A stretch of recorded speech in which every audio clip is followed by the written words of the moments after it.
tuning in to the online broadcast network, AFTERBUZZ TV. Over 20 million weekly downloads in over 150 countries, and your number one source for after-show entertainment. AFTERBUZZ TV, the destination for TV superfans. Producing aftershows for over 300 of your favorite TV shows. Interviewing celebrities and showrunners. And bringing you behind-the-scenes exclusives. All thanks to E! Entertainment's Maria Menounos, producer Kevin Undergaro, and internet leader Akamai. Now, let the buzz begin! Okay, welcome everybody. Thank you for joining us for another AFTERBUZZ TV after show for Downton Abbey. This is series season 5, episode 7. I'm John Comerford, joined in the studio by Tamara Berg. Hey everybody. Alina and Courtney couldn't be with us They will tonight, not and be so with us this you're going to evening. get a big old dose of John and Tamara. Just us. All right, you know, sometimes I come up with these little silly, quippy little things about what happened in this Yes. episode. Do you have one? No, because I just want to start right in with Larry and Tim. There the are bright things prats that they are. if that's an okay term, I'm not even sure how bad that term is. You're not sure if you're swearing or no, not in I British? don't, exactly. I'm not exactly sure. But when that particular scene happened at the dinner table, I was just going, oh man! I mean, that was I can't not talk about it right up front because I just want to get into those guys. Yeah. Well, you know, we opened our Of Isabel's storyline, she finally announces that yeah. Lord Merton is she's engaged and they're going to be wed. and So- Lord Merton. Are you sure? Are you sure? Are Yeah. you So the sure? big announcement finally comes. We've been waiting a couple of weeks for it. Yes. And as you know, so then we're all happy. It looks like everything's going to be grand, you know, because what else goes on? Mary says, you know, you should have a dinner here to celebrate. Isabel can meet your sons. It looks like, Right. oh, sure, why not? It'll bring the families together. Yes. Setting up this whole wonderful thing. And of course, it can't go that well because, yeah, go ahead. Well, here's the thing. A Yeah. wedding is supposed to be a joyous event. It's one of those things that, generally speaking, you know, they make videos Yes. about engagements. Yeah, but like all weddings, you got crazy family Right, members. fraught so, with family exactly, things. so you got all those things going in. Oh, Right. speaking of which, before we get into the whole dinner, let's also talk about Violet because That's what she I- was that's a what I big was gonna part of this say. particular So, yeah. storyline. Yeah. Because when they announce it, of course, Mary looks over at Violet and she sees the Dowager has She kind looks of this. a bit crestfallen. Yeah, a little, you know, she doesn't seem to be so happy about it. And of course, Mary wants to talk to her about it. And she makes the mistake. She misreads that look from Violet that she's jealous because their positions are changing. She's not going to outrank her. Right. And of course, when we finally get to learn, we've been, you know, postulating this for a couple weeks now as well. What is she really doing? You know, because she's the on again, off again about whether or not she's helping to get them together or keep them apart. And it turns out the Dowager really is just sad that she's losing a companion. Yeah, And how and- much did that hit you emotionally? Well, there Just was to- so much sadness in the entire storyline Yeah, because, first of exactly. all, Violet is sad Yeah. about Losing losing a her companion. companion. And I think it really surprised her that she felt that way, don't you? Yeah, well, she said, Mary Yeah. said something like, I've never known you to be sentimental. Yeah, And she said dewy-eyed. something to Yeah. the effect of, I've never been Yeah. sentimental. Mm-hmm. And, you know, one of those things maybe that happens with older age. Mm-hmm. But also the idea that Mary thought that of her grandmother and her grandmother felt slighted by that. Yeah. You know, that Violet said, really, that's what you think of me? Yeah, that was also. And saying, you know, I've sort of how did she put it? I've mistook your confidence, or I've regretted, you know, taking you Yeah. into my confidence, which was just sad. But her, you know, her saying, I've gotten used to having a companion or a friend, and I will miss that. I shall Yeah. miss that. Very heartwarming because it was, you know, it's nice to see her staunch roughness be kind of softened a little bit by, of all people, Isabel, because Right. they weren't the warmest of friends and they haven't been. No, but and there's something about that, the fact that they're the same age and they understand, you know, what it is to have children and grandchildren, all that kind of stuff. That it's and all loss. there. Yeah, And absolutely. they've been through a lot together with Violet being sick and, you know, the loss of Matthew and so much going on within their families. You can absolutely relate to the idea of Violet being sad of losing her friend. Right. But, you know, there has to be some of that on Isabel's. Yeah, you would imagine, as because well. they have begrudgingly created this bond between them, and they did seem like true friends, especially in the last few episodes. They really played that up, playing cards and asking about the prince and the princess and all that kind of stuff. So they really played that up, which is great to see. So, we don't know how Isabel feels about it specifically, because they didn't have a conversation about that, but we certainly could feel it from Violet's point of view, and that was a good side of her to see. And at that moment, I felt really bad for her, because that seems like a lonely existence. Her existence is with Denker and Sprat, which is not going well. Sprat. So and all his histrionics. Right. Well, but at the moment that that Isabel announced, there was this great joy around the table. Everyone's so happy. Let's toast. And Violet, the Dowager, sort of eventually gets up and holds up her glass and is, doing her best to put on a brave face and really be happy. So the dinner, everyone's concerned about Larry. Yeah, because they're afraid, because of what happened last time when he put something in Tom's drink and made him appear more drunk than he was. Right, and his father said, "How dare you?" Yes, yeah. And it was a great moment, wasn't it? I mean, threw down the napkin and that whole thing. Mm-hmm. So Larry says, he starts to, what did I say, mouthing off. Well, they start talking about other things, and they basically did a great pivot, political pivot, where you're talking about one thing and they just pivot to what they want to talk about, which is the impropriety or improper marriages between people who obviously aren't going to do well together. Right, exactly. And how obvious it's going to be that they will divorce. Right. And everyone's just sort of chit-chatting in the proper way that, that you do at dinner. British aristocracy does. He's talking about the wide disparity in background and class, and that may be your undoing. Lord Grantham, what did you say? Yeah. And so he kind of checks him on that. And to give him the room to backpedal. Right, or to, right? Exactly. But he doesn't. He just goes, he doubles down and decides to jump right in headlong. Right. And is it his father again who says, "How dare you"? I don't remember who said that.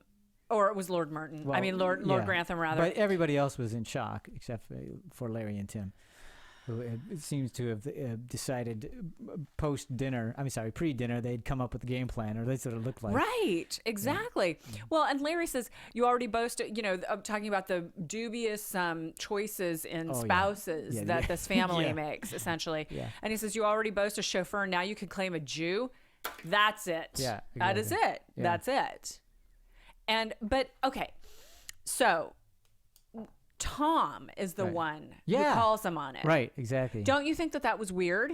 Well, yeah, because I expected, because of the way Lord Merton had said something the last time so quickly when he found out what was going on, I thought for sure he was going to come to Isabel's defense right away. Yes. And it didn't happen. Then I went, wow, that's strange that happened. And then I always thought, because of the way they were doing the whole thing between Violet and Isabel, I thought Violet would be the one to say something, which I was going, that would have been amazing. Yeah, it would have. Especially to hear her put them in their place, but it didn't.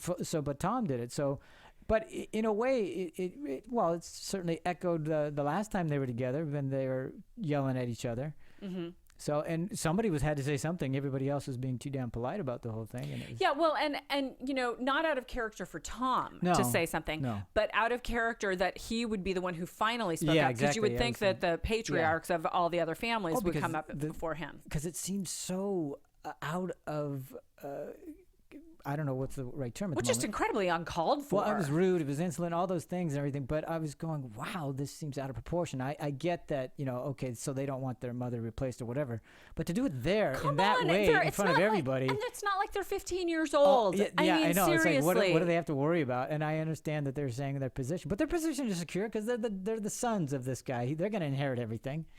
She's not. Yeah, it's, I think it's just BS. Yeah, but it was classist. Yeah, but it would seem. The other thing is, and I know that we've already experienced him as not being a very gentlemanly gentleman, so that was no surprise. But the killer was Tim. The younger son. What did you imagine, that we would welcome you with open arms? She's already flayed, and you want to stick another knife in her. Yeah. Yeah. I was just, wow. So the moment that killed me about that was dinner's over. Larry's been kicked out. They're waiting in the car. Dad, come on. Yeah, I know. Larry's just like, are you kidding? you didn't make them walk home. I mean, you're Right. still gonna drive them home. Exactly. Wow. And so Lord Merton and Isabel come out, as we'll talk about later. The other incident is Right. happening with Rose on the side. And so Isabel is standing there. Lord Merton says, I hope that you won't hold this against us or change your mind. And she says, I just can't talk about this. And I can't talk about it now. And I can't talk about it for some time. Right. And she's very kind Right. to him, where she, I think kindness is sort of the, that's kind of her basis come of who from, she yeah. is. Rose walks by very happily. Of course. She forces a smile somehow, but the look on her face as she stands there in the moment, not the small moment at dinner, but the moment of, I think my whole life is changing right now. It's like my reality was here, but really it's here. And her entire perspective has shifted. Yeah.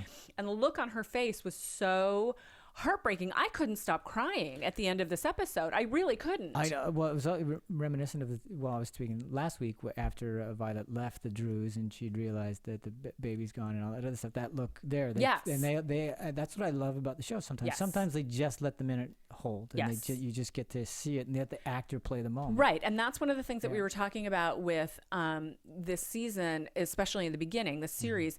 There was so much frenetic activity going on. We weren't getting to live in those moments. And that's one of the things that so many of us have always loved about Downton Abbey. Because they're devastating. Exactly. Devastating. And so she's standing there and her perspective has shifted and she's heartbroken. Yeah. And what I couldn't stop crying. I know, and you think about it and I go, what was going through her mind? What does this mean? Because what I hear is this man who's wooed me. She used the term he wooed me, she and did. I'm happier for it. And so she thinks her life is going off in this direction, and then to have to deal with these two not knuckleheads, they're assholes afterwards. Because how are you going to enjoy your life? I mean, I'm guessing if she decides to marry him, she will, because they're not really going to be part of their day-to-day life. No, but they could certainly make her life uncomfortable. Yeah, they could. And this is what really ticked me off is why didn't Lord Merton say something more sooner and really, really come to her defense and champion her and stuff like that. And I just went, what are you crazy? I mean, I know they're sons, but he even makes the claim. He's trying to, grasp at straws by saying they take after their mother, all that kind of stuff. I'm going, why didn't you just stand up? Yeah. Stop it. I don't know, other than Julian Fellows is trifling with us again and allowing there to be an opportunity for. But his feeble. The last time you were here, I had to apologize for behavior. Please don't make me do it. It's awfully tiresome. I'm going. Yeah, really, that's way too many words. No throwing down the napkin. No going crazy. Yeah. Nothing. Yeah. Okay. I was shocked, and maybe it's just so that we can have that moment with Isabel. That's all I'm thinking. Yeah. Well, and even Isabel, at that moment, you talked about kindness. The moment prior to her making that, the look on her face that you were talking about after Rose leaves, but she tells Lord Merton, "Don't blame Larry. He hates to have his mother replaced." She's still trying to find the good in him. She's apologizing for him. She's still trying to find the good in him, even though he was just horrible to her, rude, insolent, the vitriol, all that kind of stuff. Yeah. Wrong. Still trying to. Okay, no. Okay. Because that was so difficult. I wanted to get that one out of the way because I wanted on the flip side of engagements, we have Rose and Atticus. Let's talk about engagements. Yeah, this one dresses a much different rings. engagement, not an announcement, but certainly an engagement. Because and this is kind of fun because Rose for so long has just been sneaking away at night and going to jazz clubs and getting caught and having somewhat of an affair with. The jazz Jack Ross. Jack Ross, thank you.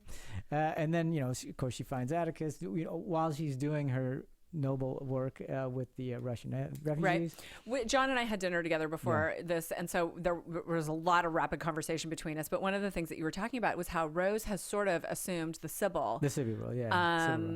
The ingenue, the young love thing. Exactly. Sybil was in a hospital doing her duty. Being a nurse. Here Rose is doing her duty with the Russian refugees. So there's this, again, a nice parallel going on here. And it's, kind of beautiful young love. Yeah, it's very romantic. And you can, obviously Sybil was with a chauffeur. Rose is with the Jews, so they're going to have some challenges Conflict. and stuff like that. Which I actually liked the way that this was going, because we first open up the episode by meeting the Lord and Lady Cinderby, and get to know who's on what side of the equation in terms of whether or not they're wanting this particular whether or not nuptial event. The union will be smooth. So of course, and mom is okay with it, dad not so much. Yep. And we get to learn a little bit about them, which is nice. And we even had that nice moment walking up the stairs with Lord Grantham and Rose and talking. This is a big decision. It's a big decision. It's best not to pretend that this is going to be plain sailing. Right. So obviously bring your mom into this. Because there's so much of today. This particular episode was: should we tell him? Should we tell him? Did we tell him? No, let's keep him out. So and he's trying to say, look, bring your mom into this because it's not going to go well if you don't. Right. So and if you'll remember, Lady Grantham's father is Jewish, and so one of our viewers pointed that out on YouTube. Well, she said that at dinner. So. Yeah.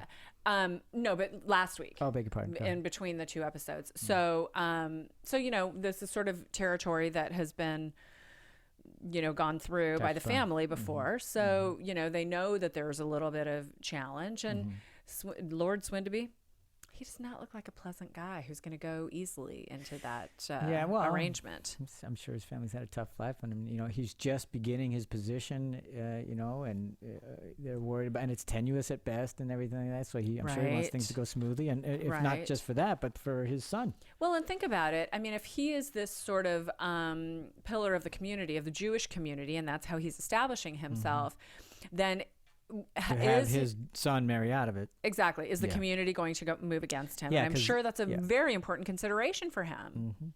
Yeah. And the nice is they don't pretend that it's not going to be challenging. Yeah. They're not. But mom thinks she's charming. And she is. And let's just face it, in the coming ups, we saw a wedding cake being built in the background. So there's going to be a wedding. So but is it going to be theirs? Or is it going to be Lord Merton and Violet? Oh, please don't be ridiculous.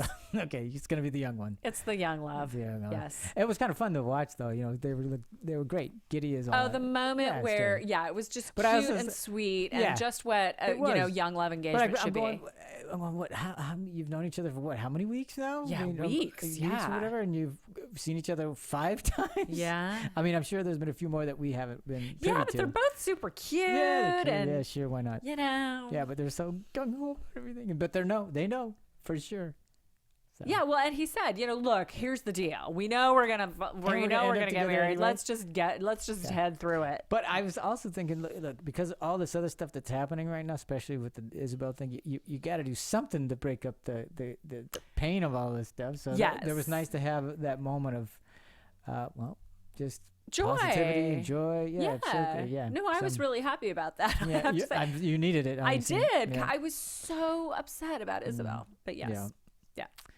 Well, all right. So let's get to the other engagement that is now no longer an engagement. Oh, good Lord! We finally got that taken care of. And weren't you wondering why did this take so long? Really? Because it seemed like after it all happened. Of course, I'm talking about Mary and Tony, and that whole thing. Because Tony, at the outset of this particular episode, says she still wants me, and even if she didn't, I can't. When he's walking with Mabel and Blake, and he says to Blake that it would be dishonorable for me to let her go. And he doesn't explain why, but Blake, says, "Look, like I don't know." So right. But then Blake says, "Okay, I'm not getting anywhere with Tony. I've got to go to Mary. Say, look, just give him a clear message." Right. And Mary, in her mind, she goes, "I did. I've told him." And I can't be more clear than I don't want to marry you. Please leave me. But apparently that's not quite enough. Is it just because they slept together? And Tony goes, well, she's only saying that, but since we slept together, then because he even says to her that whole thing about a lady like you wouldn't have slept with me if you didn't know. So he's really believing that. I think that's ridiculous. I mean, I can't. How can I possibly relate? Because they're in a completely different time. Yeah. But yes, that's in theory his argument. Right. But okay, so Mabel and Charles come up with a plan. Right. They get Mary to come up to London to the Cinema, so that he can plant a kiss on her just for Tony to see. And I'm going, and then that whole sequence there right outside the door, it's like what? And Tony's going, all right, I get it. You didn't need to give me the tableau. Yeah. Apparently you did. Yeah, because he said if I'd known me leaving, you would have been allowable, I would have done it. I go, what are you talking about? And that whole sequence of everybody's realizing what's going on and talking about it, but not really talking about it, Mabel saying, let's go to dinner. I'm hungry. Yeah. You're right. So his line was, if you would have told me I was allowed to walk away, I would have. I mean, that was the direct quote. That was what you said. Yeah. And I don't know. I mean, I felt like, okay, this is what we talked about at dinner. I felt like this is a little bit of a, sitcom storyline. Quick, come out here and kiss me. Oh, kiss me. Oh. I mean, it just seemed a bit silly. Where the show has been very serious. A serious drama with little light moments here and there. And let's go to the cinema and kiss Kinema. Me out. Oh, Kinema. Sorry, I don't know. Whatever he said. I don't speak British or Italian, so there. But yeah, come out, kiss me, and then the walk by happens, and it was just. I'm really it was clearly staged. Tony saw it was clearly staged, but the whole conversation afterwards. Really, that's all it took? I mean, you couldn't just listen to her and say she was not she had no interest in you, and Charles telling you, look, it's done, it's not over. Well, and I guess Blake was saying, you let him go and then you pull him back, was a little bit of his argument. I just felt like it was silly. Yeah, it was. We're going to get to this well, because we don't have the other two ladies to give their brilliant input. Yeah. John and I are going to just rant for a little bit here. I'm just telling you. I'm warning you now. Well, I think I know what Courtney would say. I do too. I know. We're going to speak for both of them, or at least for Courtney.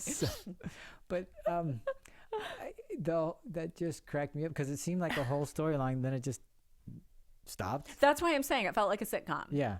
Yeah. And then that's how you resolve it. That's it. That was just seemed silly. And then I kept thinking, well, I'll start the subject now, the topic now, because it has to do with this. It felt like the last series, we ended with Gillingham and Blake talking about. Thank you. Let the battle commence. Let battle commence. And there's been no battle really. No. There's been nothing in terms of a battle. There hasn't been. There's been no real love triangle. There's a little bit of silly drawing room humor going on, but certainly no battle. And I was like, why'd you set all that up if you didn't really deliver on it? And then why not deliver on it? Because it's so rich with great drama. Again, one of the things that we talked about was, how much we loved the courting between Mary and Matthew. Sure. And it was, on again, off again. And we got to see her ambivalence about, should I or shouldn't I with him? Right. And we could kind of see both sides of the story and really understand her argument of this is a big decision. And then, Lavinia dying and how tragic that was, and that it brought them together. And by the time they did come together, we were just so happy because it just really felt right. And Matthew had always loved her all along and always seen the good in her, and it was a great courtship. And this courtship is just like, it's like silly drawing room sitcom and bad situations. And I just was thinking, why choose this route instead of a battle? Because even Blake even says he's out of the running, right? And then he's going away for 6 months to a year or whatever, and so we don't even that's kind of like nothing. Okay, so I don't know that we need to go into predictions, but do you have a sense of where this is going? No. Well, let's talk about the rest of that at the end. Okay. All right. So anyway, let's move on from Mary to Rosamund. I mean to Edith, because poor Edith. Hashtag poor Edith. Everybody's saying. I read a couple of articles online, just kind of catching up on the news, and they start with poor Edith. Yeah, man. You can't avoid it now. No, because it's Okay, so we open up the episode with "Where's Edith?" Violet. Well, Rosamund coming into town, meeting Violet. Should we tell Cora? Should we tell Robert? Exactly. That was great. We have to tell Cora because she's a mother and she has a right to know. Yes. Well, should we tell Earl of Grantham? No, he's a man. Men have no rights. They have no rights. What? Check. Yeah.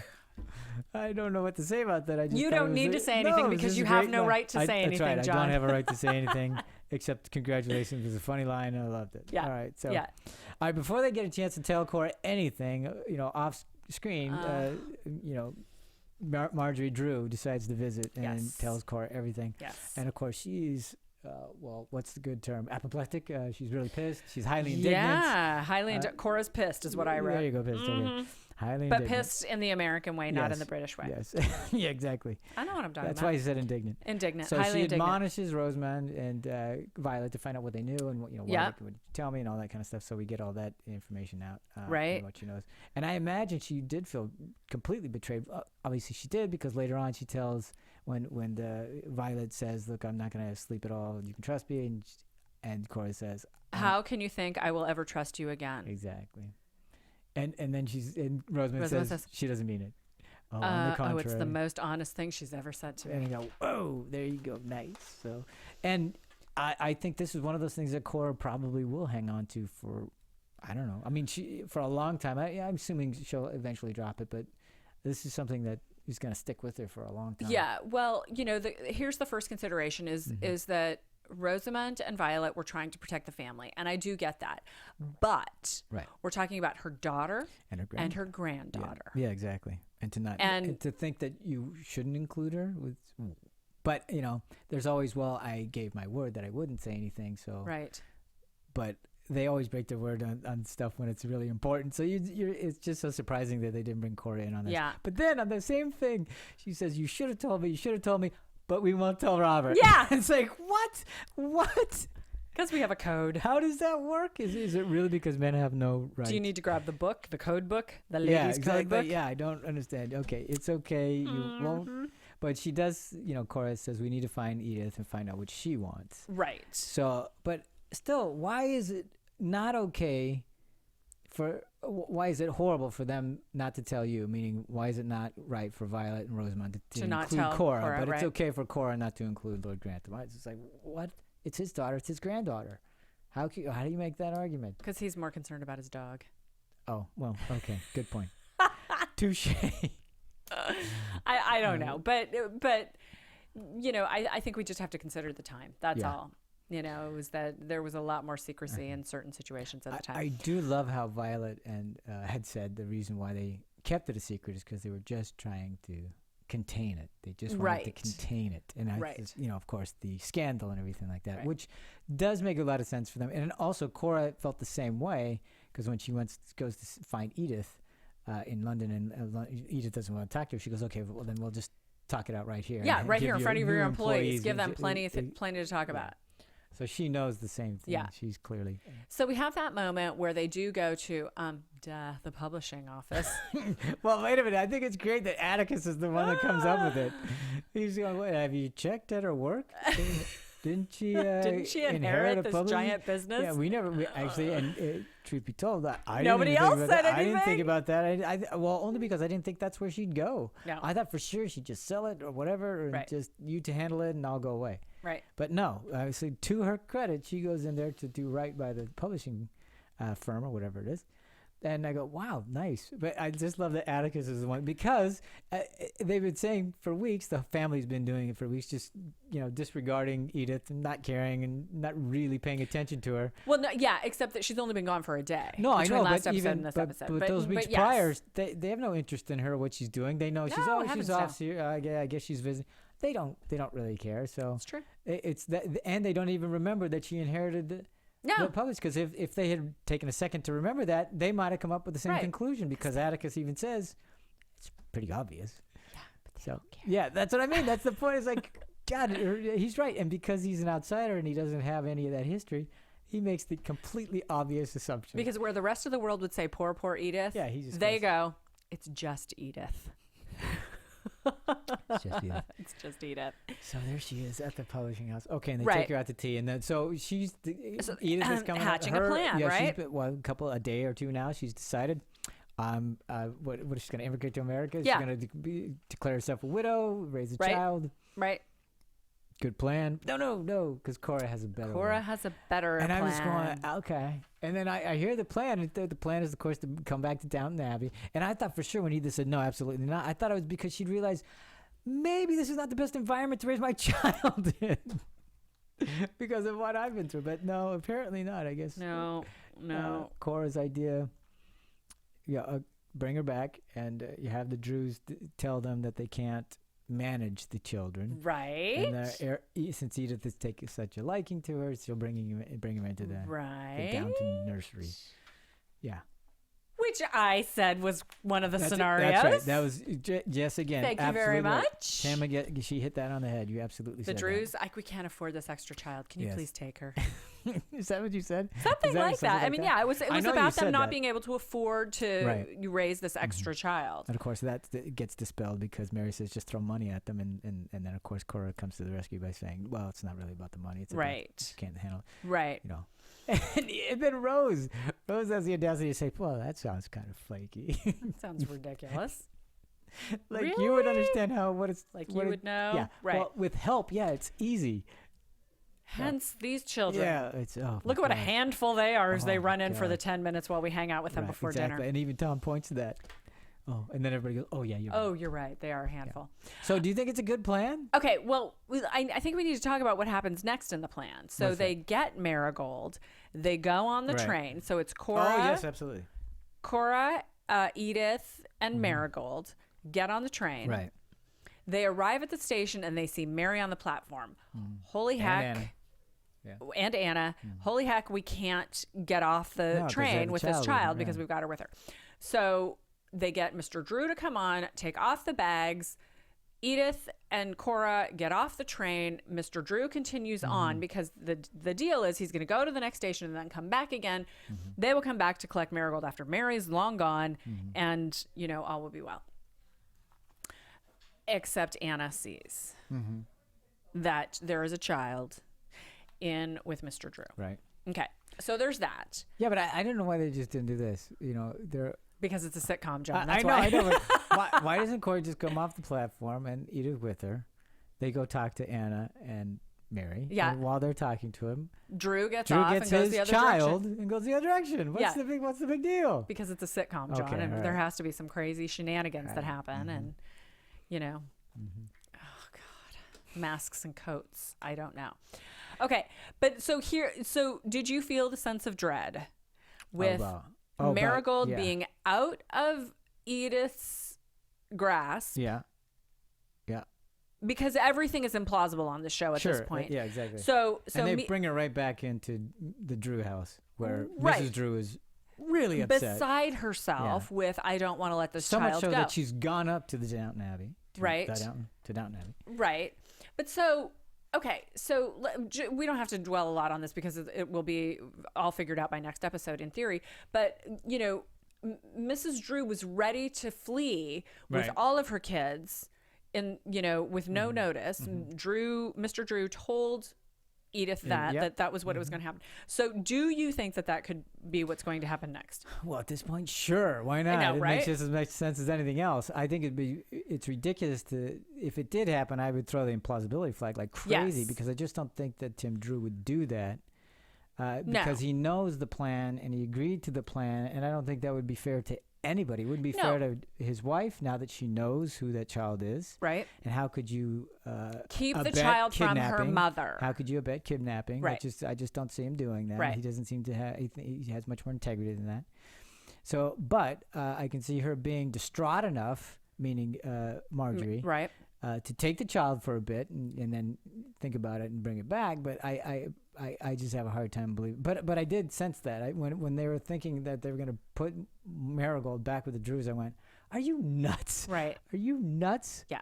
Yeah, just didn't, give her right back, put her right back in Mrs. Drew's hands when she's already so upset about the whole thing, and who knows what she'll do. Upset to the point where she told Cora. Exactly. Yeah, I just didn't make it say, this is not a good plan. Right. But I mean, I cannot imagine that Mrs. Drew is going to be so heartless that she will want to keep the child who she's had for a couple of years from her birth mother. Now that she knows. And remember what she said to Marigold when she left. Was leaving, this is your mother. We could love her more, all that kind of stuff. So I just don't see that happening, although I did think it did raise some flags when they be ready to throw your implausibility flag next week. That's all I'm saying. Okay, but let's go back to the whole Mary thing because you just said that. Edith being gone and Mary saying that at dinner, Oh saying my who cares. Who cares? God. But I love the Violet's line. Violet's line about, right. my dear, what was it? Lack of compassion is just as vulgar as too many tears. Too many tears, Something an of that, excess of tears. an Yeah. excess of tears. And I go, that's the kind of thing that I wanted the Dowager to say to stand up for Isabel During the dinner. Exactly. It's like, whoa, where's that? Yeah. But My dear, a lack of compassion can be as vulgar as an excess of tears. so anyway, clearly, Mary just gives it no credence, and who cares about? From Mary's point of view, who cares about Edith? Oh, don't worry about it. It's no big deal because she just doesn't, Edith, and it's because she doesn't know anything. But still, I don't know how much she would care anyway. And it's true. Lord Grantham kind of cares more about Isis. I know. I mean, that's what maybe not when he. I'm sure when it. Of course, if he had to choose. But on the day-to-day stuff, he's like, I hope she doesn't bore them. I hope she doesn't become too much of a nuisance. Yes. And all. It's like, that's how he sees Edith. Yeah. And rightly so. He's upset about Isis. I mean, who wouldn't be? I was like, why is it? I don't want to see this. No. I don't want to see a dog die on Downton Abbey. No. I mean, are we going to talk about that at this moment? Okay. Sure. So Isis has cancer, which is terribly sad. And right, a Mary thing. Oh, Papa, I'm so sorry. Yeah. I'm so sorry about your dog dying. Don't really care about my sister's engaged husband. I don't remember betrothed. her saying anything about how sorry she was about the Gregson thing. I mean, maybe she did. I just don't recall it. But that's how kind of pathetic it is. I don't remember having any kind of sympathy, care. Yeah. So, but I understand. I mean, she should have it with the dog, and rightly so. I'm just saying, where was that? Well, and Isis has been more of her life than Gregson ever has been, but not Edith. Yeah, I know. But anyway, so odd. the final scene with Lord Grantham and Cora and him, I'm not cross with you, but I want to be with her because I don't think the dog, Isis the dog, I don't think she's going to make it through the night. She knows that she will have someone who loves her on either side of her. Yeah. Between that and Isabel's look, I was like gone for 20 minutes. Yeah. It was too sad. It was too sad for you? Yes. All right. All right, well then let's move off that. And let's move off of it. It was too sad. All right, well, I don't know if this is much happier, but let's go on to Anna Bates because, we've been talking about this talking about drawing something out. This is now 2 series worth with this last season, this season. And we're still trying to figure out the final disposition of the whole green scenario. Okay. So Baxter, let's see. She okay, overhears Mrs. Hughes and Anna talking about the ticket. No, Mrs. Hughes talking to Mary. Mary about the ticket. About the ticket, right. And Mary, of course, says she burned it. So Baxter overhears all that. She tries to tell Bates, Anna and Bates, that look, I saw the ticket. I know it wasn't torn. I'm willing to talk and say that. And of course, Bates has no interest in that. He's just pissed off because she talked to the cops at all. I was like, what was she gonna do? Not say, But that's his position, so it's warranted to some degree. But he's just not interested in listening. And it's funny that Mosley comes to her defense and Barrow kind of comes to her defense and stuff like that. So that was interesting there too. And even Barrow's saying, look, just tell him. He'll understand. They all know, if anybody would understand, it would be Bates. I had to say something because I've been to prison. They're holding that over me. I had to say something. I didn't give them anything that's going to hurt you. So... I'm kind of I am on Mosley's side about this, where the idea that she stole for, and we've been talking about this for weeks, not exactly a noble cause, but she didn't do it for her personal gain. Right. She did it, what I did for love, what I did for love. But I'm going to argue that it is her personal gain because she just wanted to make sure that she held on to that relationship because she was desperate for it. Okay.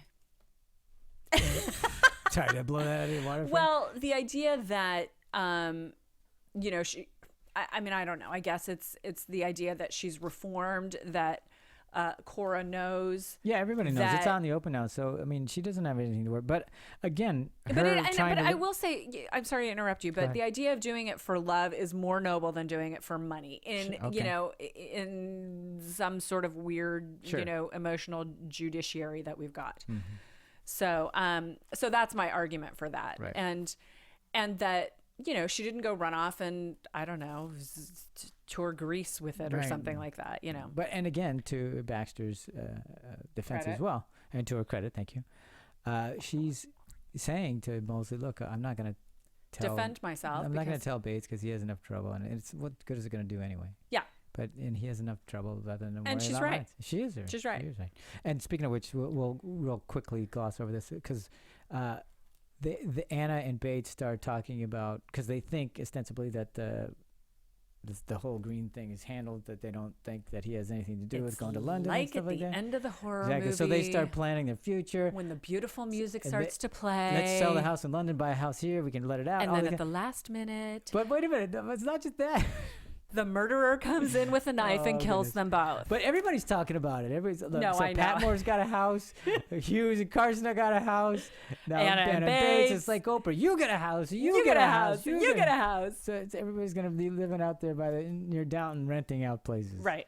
So Right. and that's what I thought was interesting, because they were kind of setting this up, and I think he's setting this up for not next week, but for next season, about what's going to happen. Yeah. Daisy, she doesn't want to study anymore, but okay, she gets because Barrow is the one that comes up with the idea to talk to Mr. Mason. Right. Mr. Mason sends the invite. They go there. He convinces her, no, you got to keep studying. You can do so much with your life, all that kind of stuff. So she decides she's going to. Next week she's talking about she's going to London to get a job. So I think all this is just for setting up next year. Yeah.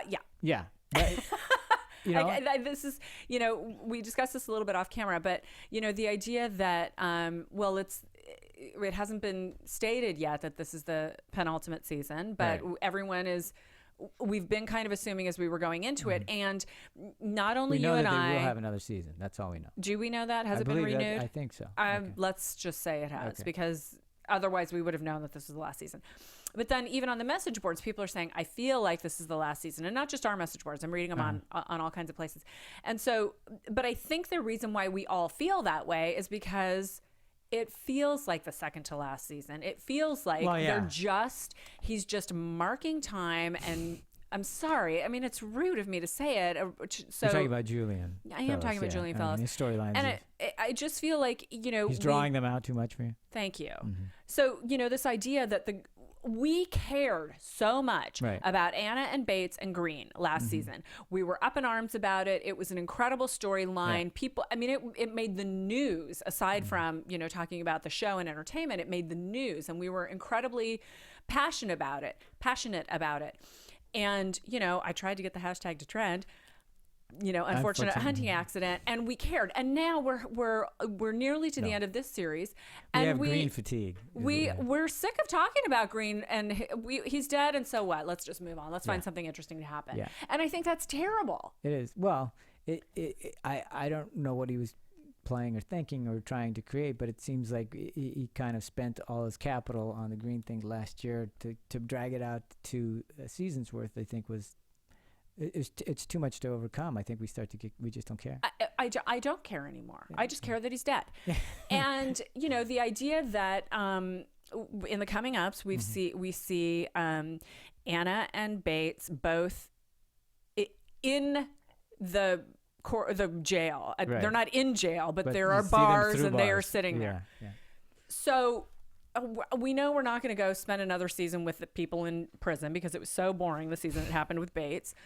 But I just, it's either a bad sitcom storyline or... and to continue with that thought, the idea that, for instance, last series ended with not only was it Let Battle Commence, but it had Mary going into that the boardroom or whatever. Basically a boardroom with all these men, and it looked like, oh wow, Mary, this is the world she's going into. She's stepping in as more of a corporate entity. That's not the right term, but more into the business realm than she was playing the lady.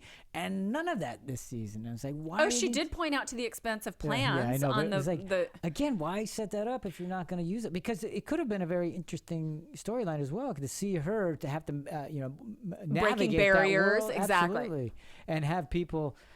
Yes, she's a lady, but they're going to treat her like a businesswoman, and they're not going to, who cares who she is? And it would give her the opportunity to play the kind of things that Violet does, where Violet, stone-faced, so much is going on back here, and then when she does speak, it speaks volumes. And Mary is her grandchild, and she's got those genes and that kind of mind, and we could have seen so much amazing stuff coming. My other criticism about it is that so much stuff is happening off screen. Yeah. It's the Green murder for one. Exactly. It's the cardinal rule in screenwriting. Show me, don't tell me. And all we've been doing is going, well, that happened last week. And I thought I told you the other day that this happened. And didn't I tell you that wasn't mine? It was Mary's. Oh, you did tell me that. Instead, instead of actually seeing it happen. And so we're all disconnected, and we just don't care as much as we did before. So where does that leave us? Well, obviously there's lots to care about, but I understand, and I agree with you, because I've been the one saying that a couple of times. This particular, I know, that's series, where I got it. Or kicking the can down the road rather than actually letting those stories be much more compelling. Because I feel like he's holding the good stuff for later, and this is it's like we're only getting little bits of it and not enough of it. Yeah, I just feel like we're marking time at this point. Well, speaking of marking time, we're running out. So I need you let to me get do some news. Okay, great. Let's do some news and go. gossip. Ready? Here we go. AfterBuzz TV News. I'm starting with a sort of sad story. Last month, Downton Abbey's David Robb, who plays Dr. Clarkson, spoke at a charity service of dedication at Norwich Cathedral. The service commemorated the 25th anniversary of BEAT, a charity committed to beating eating disorders. It was held on October 22nd. The event was initiated to remember those lost to eating disorders and to, quote, honor their lives and memories with a simple, non-denominational service of remembrance and respect. During the service, Robb gave a reading to honor the loss of his wife, Bryony McRoberts, to an eating disorder in 2013. 300 people attended the service, where candles were lit for those lost and personal stories were told. And a spokesman for BEAT said, eating disorders claim more lives than any other mental illness, and 1 in 5 of the most seriously affected will die prematurely.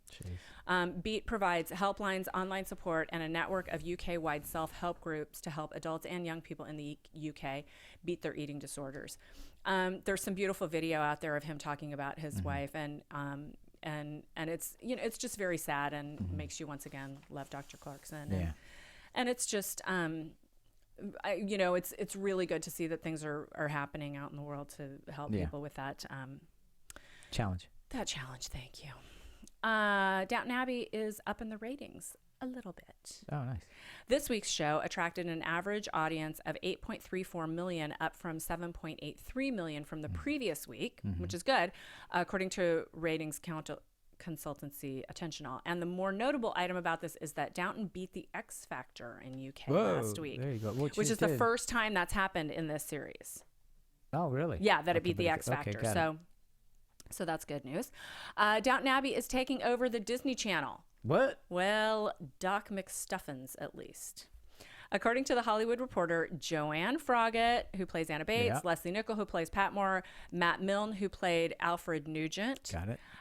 Nigel Harman, who played Mr. Green, and Robert Bathurst, who played Sir Anthony Strachan, are all lending their voices to Disney Junior's animated series Doc McStuffins.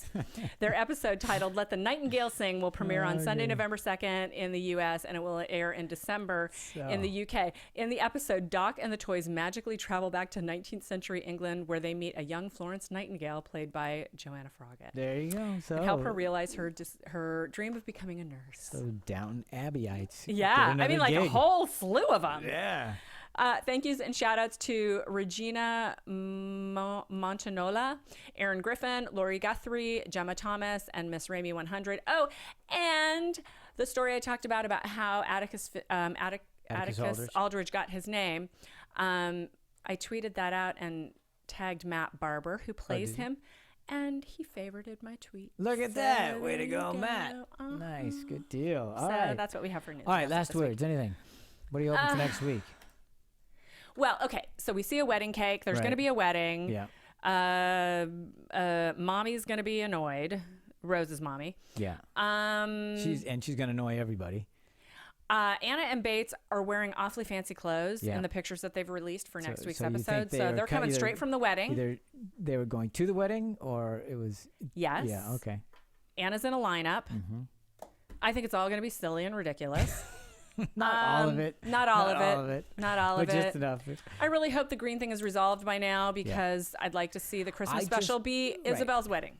Oh, there you go. Okay. I just want things to Dr. Clarkson. What? What? No. I don't know.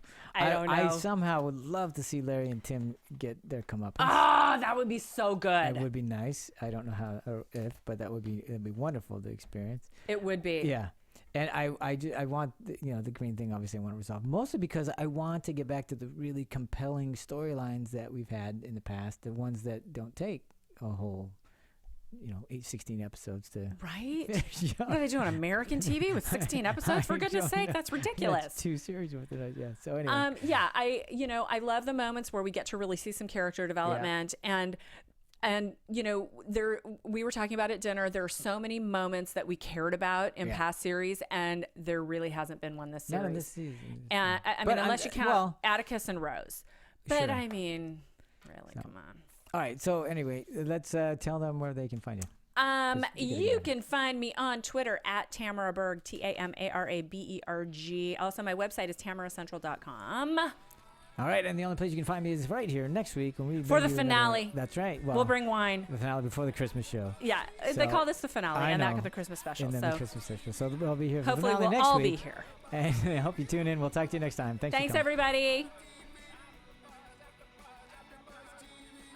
From executive producers Maria Menounos, Kevin Undergaro, Phil Svitek, and the entire AfterBuzz TV staff, we would like to thank you for listening to the AfterBuzz TV network.